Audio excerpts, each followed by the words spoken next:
देशों को पड़ेगा? क्या इससे जंग भी छिड़ सकती है? नहीं। नमस्कार।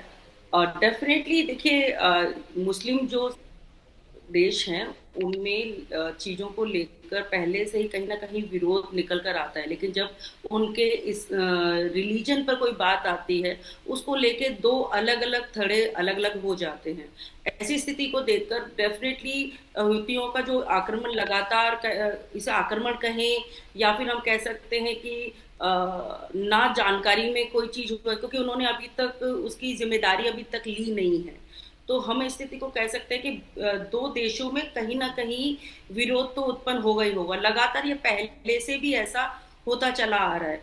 तो मुस्लिम देशों में ही नहीं, उसके जो दोस्त हैं, उनके जो जानकार लोग हैं, उनके साथ जो मिलकर काम करने वाले लोग हैं, उनमें भी एक विरोध तरीके से खड़ा हो सकता है। इस समय अंतर्राष्ट्रीय राजनीति में जो हम देख रहे हैं, वो देशों को बिखराव करने की कोशिश कर रहे हैं। ये एक हमला, एक बहुत बड़ा एक चिंता का विषय हम कह सकते हैं इसको।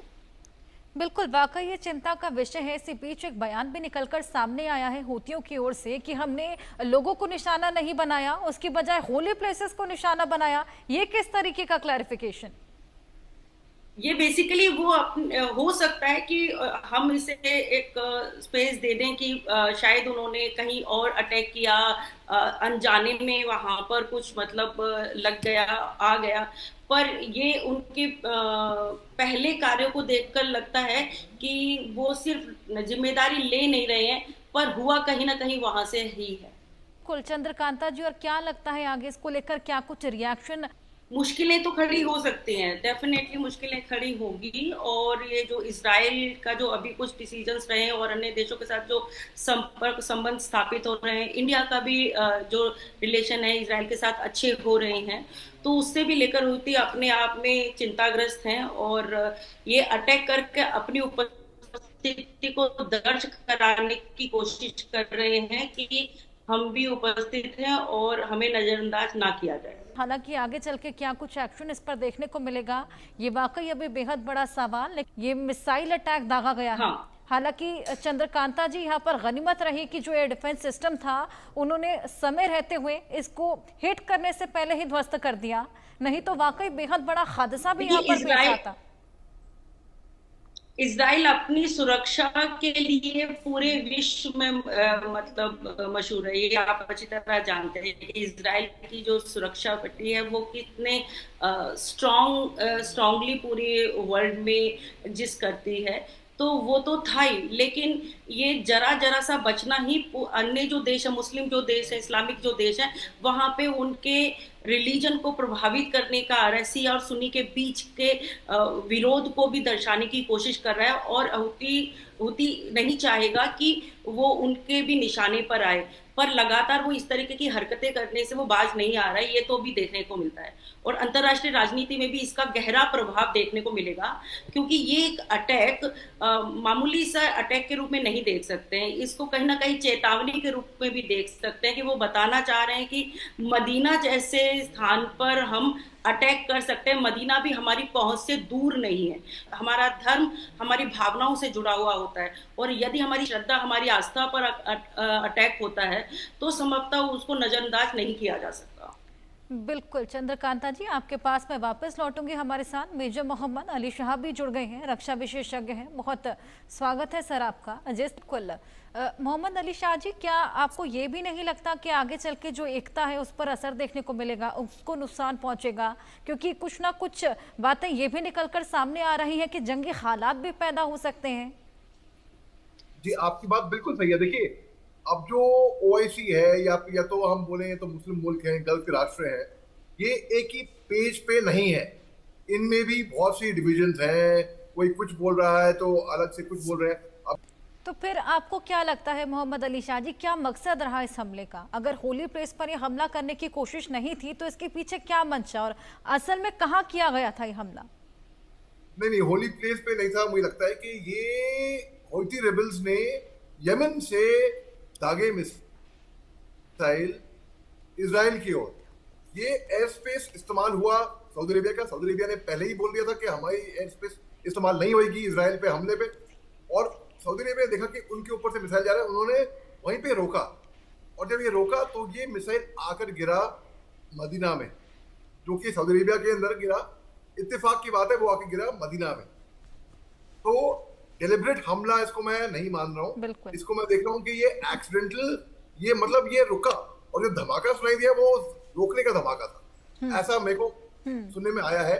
अब कितना कंफर्म है कितना नहीं, ऐसा ये एक आकलन मैं आपको दिया है सर। बिल्कुल। और चंद्रकांता जी, अगर मैं आपसे पूछूं, आप कितना इत्तेफाक रखती हैं मोहम्मद अली शाह जी की बात से? जी, मैं अली शाह जी से इत्तेफाक तो पूरी तरीके, क्योंकि वो रक्षा विशेषज्ञ हैं, उन्होंने उन सब चीज़ों को समझ रहे हैं, शायद तो वो अपनी जगह पर सही हो सकते हैं। पर मुझे लगता है अंतर्राष्ट्रीय राजनीति में चाहे कोई छोटा सा हमला हो या किसी को यमन ने जैसे रोकने के लिए उसको अटैक किया इस वजह से आ गया, पर जहाँ पर श्रद्धा की बात आती है वो मुस्लिम देशों के अंतर्गत ये विवाद तो रहेगा, ये चर्चा का विषय रहेगा। और अभी कोई गारंटी नहीं कह सकते हैं कि इसके पीछे का उद्देश्य क्या था।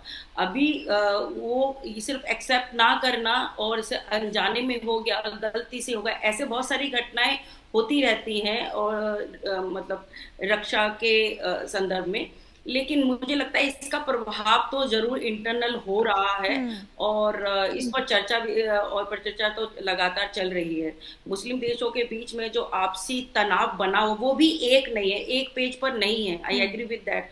तो वहां पर उनके बीच में उनकी पॉलिसीज में डेफिनेटली अंतर होगा और उन पॉलिसीज का असर भी आपको मतलब जल्द देखने को मिलेगा। कंट्रीज की आपसी समझौते की बात हो या फिर उनके अदर डेवलपिंग कंट्रीज के साथ रिलेशनशिप की बात हो, तो वो ये इस तरीके के हमले प्रभाव छोड़ते हैं, तब पता नहीं चलता, लेकिन बाद में उनकी पॉलिसीज पर और उनके डिसीजन पर असर आता है। जिस तरीके से चंद्रकांता जी ने भी कहा, कहीं ना कहीं इम्पैक्ट तो छोड़ेगा ही, लेकिन क्या लगता है कितना हद तक इम्पैक्ट, और कहीं ना कहीं इसको लेकर बात तो छेड़ेगी ही?